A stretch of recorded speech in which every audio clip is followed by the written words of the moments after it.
আসসালামু আলাইকুম এভরিওয়ান।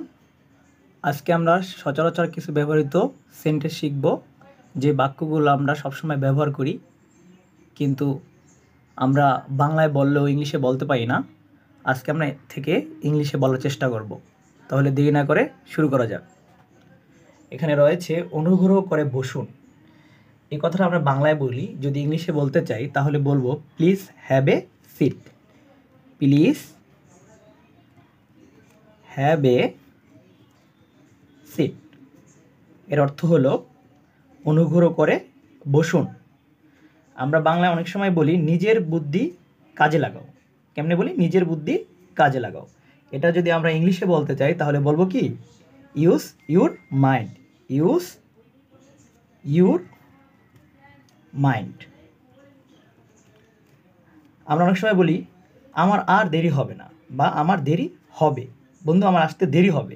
এটা যদি বলি কোনো বন্ধুকে বা কোনো মানুষকে, তখন আমরা ইংলিশে বলবো আই উইল বি লেট।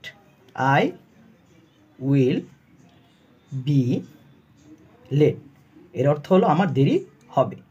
অনেক সময় আমরা বলি না যে আমাদের বন্ধু বান্ধবরে, দোস্ত এই ব্যাপারে আমার কিছু বলার নাই, আমার কোনো কিছু বলার নাই।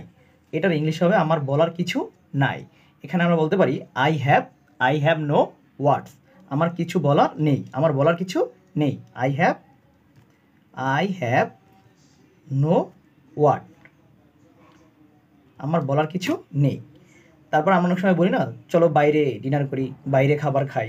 এটার ইংলিশ হবে আমি বাইরে ডিনার করব। এটার ইংলিশ হবে I will dine out. I will dine out.